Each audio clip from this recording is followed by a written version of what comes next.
una comparación entre Bereshit y Shemot. Sí, ya que hemos terminado los dos libros, vamos a dar una conclusión a este estudio camino que hemos hecho y vamos a compararlo. Bereshit empieza con la obra creadora de Elohim, ¿no es cierto? Y termina con un ataúd en Mitzrayim, el cual contiene un cadáver, como ya lo estudiamos a esto. Shemot empieza con el cautiverio en Mitzrayim y termina con el tabernáculo cubierto y lleno de la gloria de Elohim en relación con su redención. Entonces la conclusión de Bereshit no es gloriosa porque ese fue el camino del hombre, alejándose de su creador. Al final de ese libro vemos un cadáver, vemos que todo dio en muerte, ¿sí? En un ataúd en el mundo. En Mitzrayim, el hombre que fue creado por Elohim a su imagen para expresarlo y tener dominio estaba en un ataúd. Dice, Joseph murió a la edad de 110 años y lo embalsamaron y lo pusieron en un féretro en Mitzrayim. Este pasuk muestra la muerte, que es el resultado del pecado, sabemos que es el salario del pecado, y también muestra el mundo. Esta es una conclusión, esta es la conclusión de Bereshit. ¿Cómo terminó el hombre? El hombre fue creado perfecto y terminó muerto en el mundo. Esa es la conclusión de Bereshit. Al principio de Shemot vemos la continuación de Bereshit, justamente. Shemot empieza con el pueblo de Elohim esclavizado en Mitzrayim, o sea, está esclavizado en ese mundo muerto, ¿sí? Al considerar la situación tanto al final de Bereshit como al principio de Shemot, vemos que por una parte estaban muertos y por la otra estaban esclavizados por Faraón. Y nosotros por una parte estamos muertos y por la otra estamos esclavizados por Hasatán, ¿no es cierto? Que es el Faraón tipifica a Hasatán. Entonces fuimos usurpados y fuimos esclavizados por Hasatán, pero Mashiach, que es nuestro Pesaj, nos ha liberado de este cautiverio. La redención de Mashiach nos ha sacado del cautiverio satánico en Mitzrayim y nos ha hecho atravesar una tierra de purificación, que es el desierto. En el desierto Elohim nos introduce en un tabernáculo glorificado. Él está trabajando en el desierto sobre ese tabernáculo, lo está levantando, lo está construyendo. Ahí no hay muerte, no hay pecado, no hay mundo. Es un lugar neutro, por así decir. Por el contrario, tenemos que a Elohim con su presencia y su gloria, que es lo que da sentido al desierto, porque si no el desierto también sería un lugar seco y de muerte. Pero con su presencia, su gloria, ya no estamos muertos, ya no estamos en el mundo, sino que formamos parte de un tabernáculo viviente y móvil, ¿sí?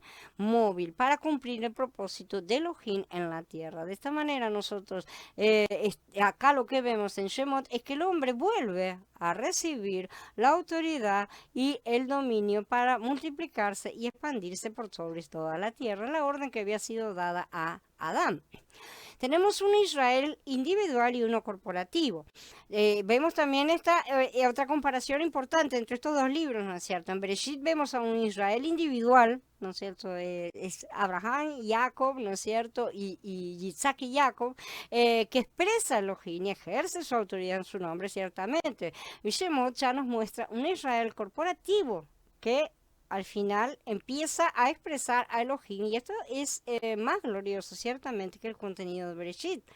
El Israel individual de Bereshit llevaba la imagen de Elohim, lo expresaba él, representaba a Elohim y ejercía su autoridad en la tierra. Cuando ese Israel individual llegó a la madurez, ¿no es cierto? Su poder rebasaba el de Faraón. Aún Faraón estaba bajo su bendición. Jacob bendijo al Faraón y el mayor siempre bendice al menor, dice las escrituras. Entonces el Israel corporativo producido en Shemot, que fue producido durante ese interín en Mitzrayim, llevaba también la imagen de Elohim y ejercía su autoridad una vez que fue sacado, ¿no es cierto? Entonces debemos reconocer que el Israel corporativo de Shemot es mucho más glorioso que el Israel individual de Bereshit. Cuando se pone por encima al Israel individual de los patriarcas y se los menciona una y otra vez que nuestros padres, nuestros antepasados y todo lo demás, se está poniendo énfasis en el individuo y eso muestra que hay un asunto de ego escondido. Es importante que todos recibamos esta visión, ¿sí? Esta visión, esta revelación va a revolucionar nuestros conceptos, va a cambiar nuestro vivir diario y va a transformar nuestro ser, porque nos vamos a mezclar cada vez más con Mashiach. Esta visión difiere mucho de una enseñanza presentada desde un punto de vista humano, una comprensión meramente de la carne. Necesitamos una revelación desde el punto de vista de Elohim, y eso es lo que Él nos ha estado dando. Creo que si le presentamos esta conclusión en oración a Él y la consideramos delante suyo, vamos a recibir finalmente una visión cada vez más clara de estos libros. Sería muy útil presentar un breve bosquejo de Bereshit y Shemot, ¿sí? En Bereshit 1 fuimos creados, entonces como dijimos por Elohim, y en Bereshit 3 caímos. Después de Babel fuimos llamados con Abraham y nos convertimos en cruzadores de ríos, ¿no es cierto? Nibrim, o sea, hebreos. A pesar de ser llamados como con Abraham, morimos y fuimos esclavizados para cumplir el propósito de Hasatán en el mundo, pero con Mashiach fuimos salvos.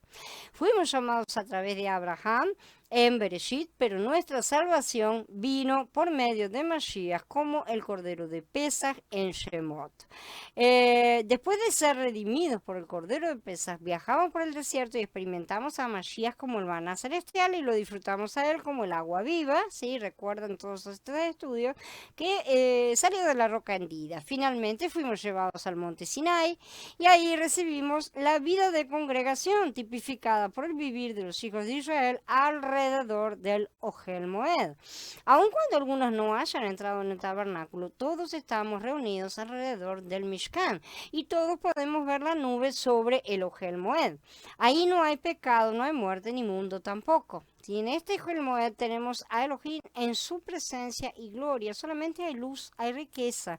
Aquí nos convertimos en su morada y Él llega a ser nuestra morada. Somos una morada intercambiable. Se trata de una morada mutua, realmente. El Ohel Moed no es una simple expresión individual, sino un pueblo como expresión corporativa de Elohim.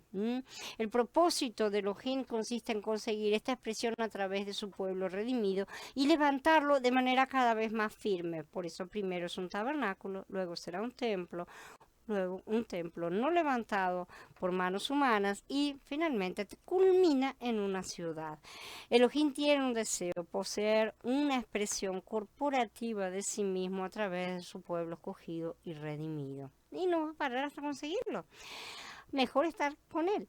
La restauración de Elohim constituye un asunto muy significativo. Eso nos debe impresionar profundamente. Estamos en la restauración no solamente por la espiritualidad, la santidad, la victoria o la bendición, sino más bien por el propósito eterno de Elohim. Eso es lo que debe movernos. Tal vez hayamos llegado a Él buscando un beneficio personal, la salvación, buscando estar bien, buscando los beneficios que son traídos justamente por estar obedeciendo, ¿sí? Porque nos cansamos de nuestra vida malvada y lo buscamos. Tal vez en un momento hayamos tenido esos sentimientos, pero si años después de haber sido salvos seguimos teniendo solamente esos sentimientos, no hemos tocado aún el corazón de Elohim, porque su intención es fuerte, firme y es clara.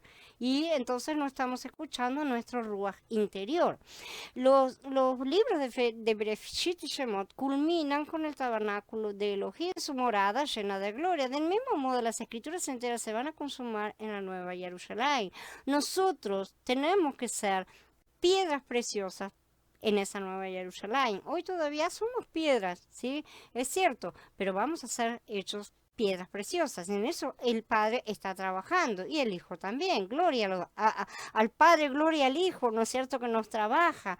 Agradecemos a Elohim porque nos ha mostrado, nos ha revelado tanta riqueza en estos dos libros que hemos estudiado. Gloria que nos ha permitido culminar un ciclo más y en breve comenzar otro, que es la continuación. Los santos que han estado con nosotros durante estos años no pueden seguir siendo los mismos. Si algo así ha sucedido es porque no han tocado la esencia del Padre. Yo estoy convencida de que los que hayan seguido todos los estudios y se hayan estado forzando, realmente lo han tocado y Él los ha tocado, porque esa es la idea justamente, que el Padre Padre nos toque, Él desea tocarnos y desea que nosotros lo toquemos. La eternidad revelará lo que Elohim ha hecho en nosotros para cumplir su propósito eterno y no nuestros deseos mezquinos. Alabado sea Yahweh por esta gloriosa conclusión de Shemot. Bueno.